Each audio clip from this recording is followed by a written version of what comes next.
I'm Fran. I'm Danielle. These are our coffees. Let's talk.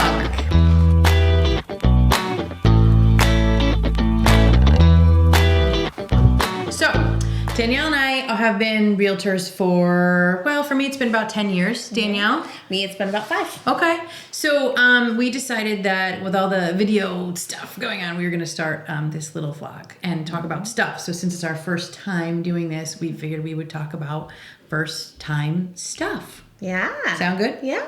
So, we thought maybe we'd talk about our first time home buying experiences. Yeah. Do you remember the first time you bought a house? I do. Do you? Let's hear it. Okay. So this is kind of what started me off with really loving real estate. And it sounds so stupid, but there's a feeling that you get when you go into homes. Yes. And you agreed. know that it's just like, it's perfect. It fits.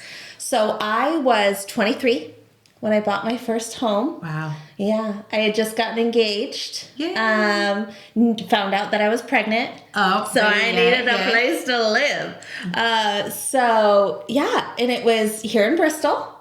Okay. It was a cute little starter home. It was a flip home.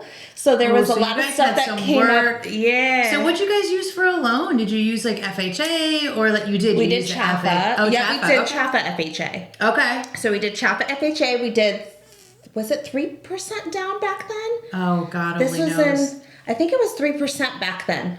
So FHA, there's a lot of people using FHA right now because there's a lot of incentives. There's a lot, if you talk to your lender, they can fill you guys in. There's a lot of stuff out there right now, like time to own programs, and they all have all kinds of down payment assistance. So FHA right now is a really good way to go. Yep. I mean, obviously there's tons of other types of loans out there. I think I used FHA my first time, but to be honest, the first time I bought a house was in like 2001.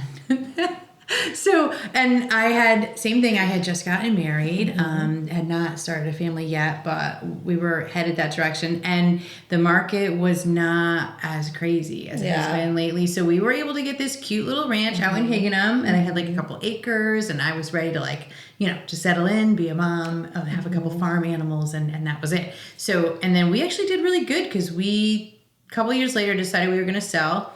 And I want to say we bought for $130 and sold for like $230. Okay, so same kind of thing for my little ranch in Bristol. We bought it for, again, it was a flip home. There was still stuff that needed to be done. I believe it was on the market for $135. Yeah. This was in, how old was I? I don't know. We're not going to do time frames because I can't remember the year. But this was way back. So it was $130 and we sold it 2 years later. And we sold it for $175. Oh, so you guys. So that's 2 years. And I feel like a lot of people are kind of experiencing that now too. Like if people were able to, buy when it was lower, then things are definitely higher and they're doing better now. But so we had a couple things that we kind of wanted to talk about that are really going on now. Like we're noticing that kids are staying home with mom and dad a little bit longer. Yeah. So I will share that I have three boys. The oldest is 21. And he's got a fabulous job, and he's a great kid, other than, little laundry situation we could work on. But, and he's in a position right now where he really could get out there and buy a house, but he's not necessarily the norm, I feel like a lot of kids are staying home longer. Yeah. So we wanted to kind of talk about why that's happening. Yeah. And we found out that, the kids are really waiting because they don't have the down payment. There's no inventory out there for them to buy. Right. For those first time houses. Right. I feel like the starting level of when you enter the real estate market has gone up so much. So drastically. Yeah. That it's just hard to get your foot in. But once you're ready.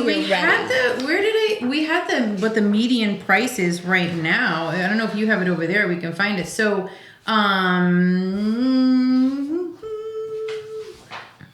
so the good thing about notes is when you're actually organized enough to go back and read them, then they work much better. But and this is our first show, so bear with us. But, you know, and a lot of things too, people, just to touch on the interest rates that these young kids are dealing with, everybody keeps thinking about interest rates are so astronomically high. In all reality, they're not, guys. They're really not. So when you go back and you look at all the scales from back in the day, you're looking at like in the 1980s, interest rates were above 16%.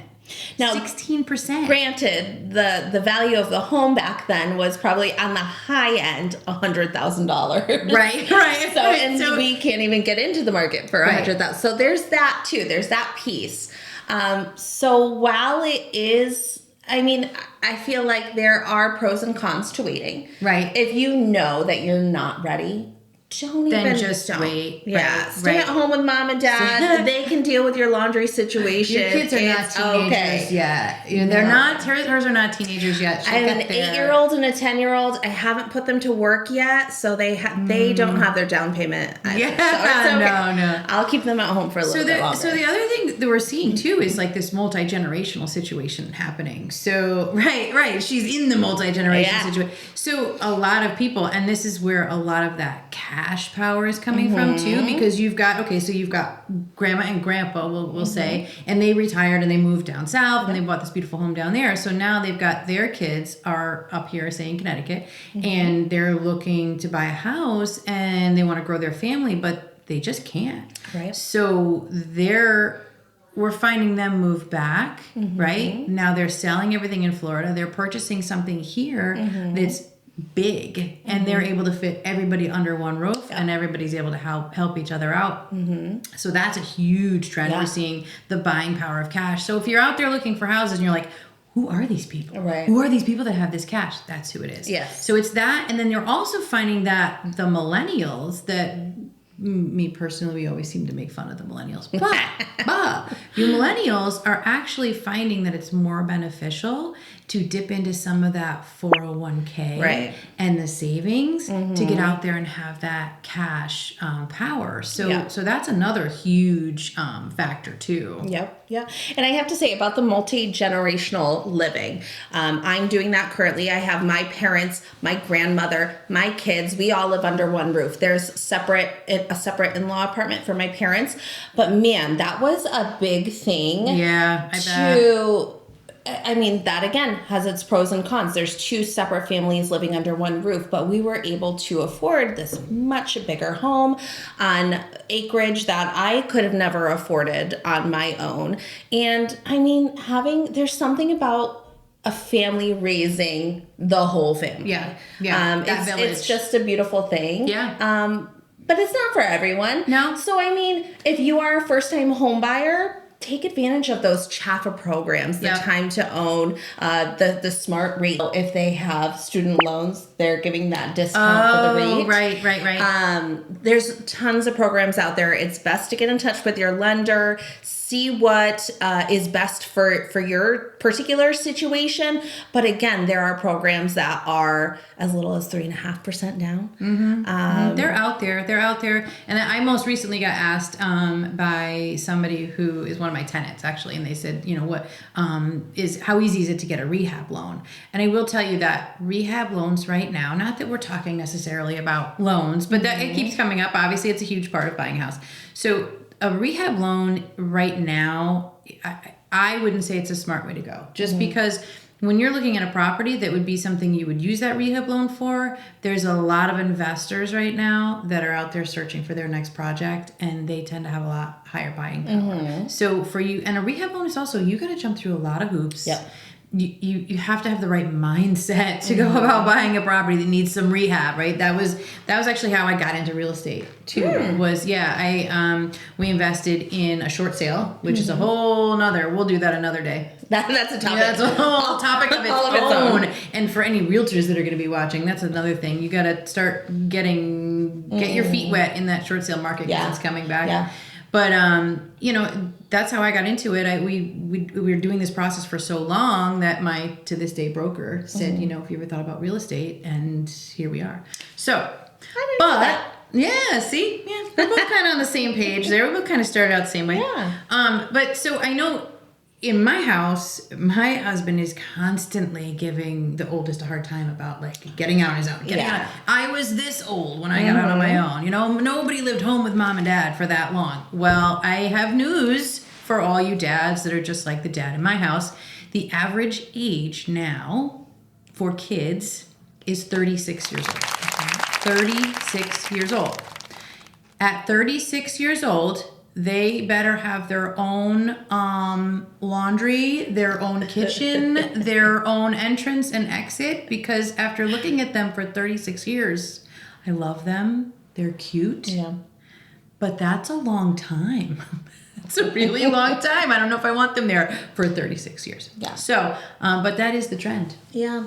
I mean, I get it. There's, it's hard. It's scary. Yeah. The rates do seem high right now to people who aren't that educated on the historical rates, right? But again, there's also you date the rate, you marry the house. Yes, so, that's true. Yeah. Rates fluctuate. So get your foot in the door. And when those rates come back down, refinance. Right. Refinance to a lower rate. You're already in the house. So you date the rate, you marry the mortgage. Yeah. Or you marry the house. Marry the house. Marry the house. Yeah. That'd be good. You know, date the rate. That'd be great. Yeah. So if we want to talk more about those lovely baby boomers that we were talking about, right? Baby boomers, we're giving them a hard time, but they're actually, there's a lot of stuff that, right? So I have this handy dandy list here that tells us what baby boomers are like actually moving away from. And this is actually kind of cool. So you guys don't like big weddings. And I've seen that happening. Yeah. They really do. Wait, are you a millennial? I am. You are. I think so. Wait. What am I? Millennials. Let's look it up. She's gonna look it up.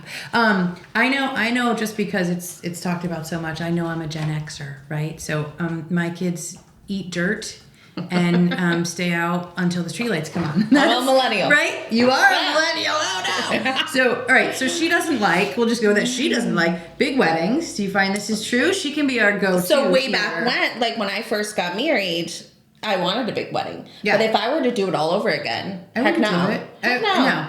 No. I would save that money. I would do the drive-through Elvis.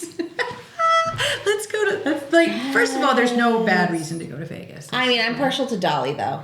Do they have a Dolly one? I don't know. That's a good question. I think there's probably all kinds of different strokes for different folks. Yep. I think we could probably find something everybody like. So that's so big weddings. You guys don't like big weddings. Business attire. Oh yeah. You guys don't like business attire. That's so true. I guess since the whole thing with COVID and working from home and only having to be nice from here down or here up, rather. That's me today. Right, I have there you jeans go. on and just like a nice little button up. So that's a huge thing. They've realized they don't have to have that, and I guess it's really a huge expense. I mean, you got to think about it. All that stuff was dry cleaned. We won't even get into what dry cleaning chemicals. Oh my god, I can't even iron, Fran. What? I don't think I own an iron. What? Oh my god. You pop it in the dryer for like 3 minutes. All the wrinkles come out. Oh my god. I can't.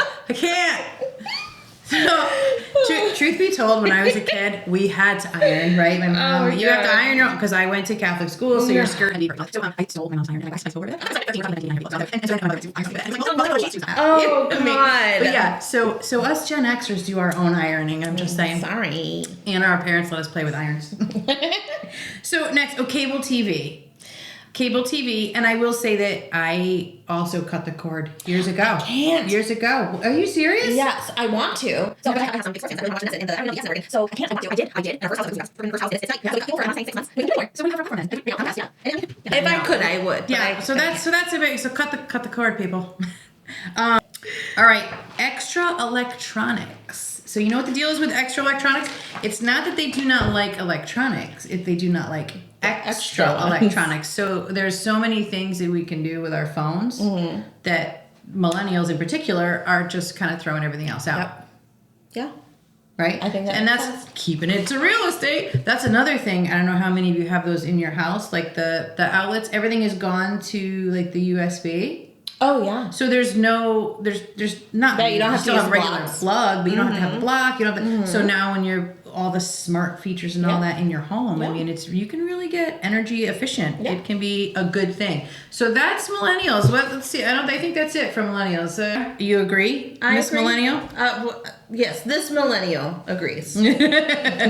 Let's recap. Yeah. Really, the kids are staying home longer. So don't get mad at them. I'm talking to my husband. Don't get mad at them. But so kids are living home longer. Yep. There's a lot of people out there buying cash, right? We talk about why they're buying cash. They're either multi-generational situation. Yep. The millennials know enough to dip into, because here's the thing, guys. Millennials, like I said, we give them a hard time, but you guys are smart enough to know and to weigh the options that it is more beneficial to invest in a piece of real estate than the dividends and such that are coming from those other investments. So they're pulling out of that. So they're smart enough to do that. Right. But there's a lot of first-time home buyer incentives out there. Yeah. So that's something about, first time. And don't listen. We do this every day. I think that's the big thing. We do this every day. You guys don't. Yeah. Trust the professionals. Right. And don't be afraid to ask questions. Right. Sometimes we forget that we do it every day. And we look at these big contracts, and to us, we know what every word means, but they don't. Yeah. They don't. And the thing is also, make sure that you're paired with a good lender that does a lot of the first-time home buyer. If you are looking for CHAFA, make sure that it's someone that does deal with that on a regular basis so that they can point you in the right direction. And who can give them that advice on great lenders? That would be us. That would be us. Of course. Listen, and your realtors, they're all different. They're all different, and you have to find one that you jive with. Right. Sometimes, listen, I've taken people out where you can tell. They're just not similar personalities, or they're not, and it's not a good fit. And I've referred buyers to other realtors. Like, this might be a better fit for you. Not because I dislike them, but I don't think I'm going to give them... You're spending a lot of time with your realtor. You want to be able to enjoy that time because... And that's the biggest purchase they're going to make. Right. The biggest decision they're ever going to make, other than the kids. Yeah. So if you have to be on the same page. You have to feel confident in the person that's backing you. Yep. So that's ultimately, get in touch with the best professionals for you. Yeah, agreed. Then maybe you won't have to wait until you're 36. So listen, if there's anything we can do to help you guys to get out, that's right. We will help you. Yeah. So, all right. Yeah, thanks for joining us, guys. So we're gonna sign off the same way we signed on. I'm Fran. I'm Danielle. These are our coffees. We'll see you next time. Bye, guys. Subscribe to my channel.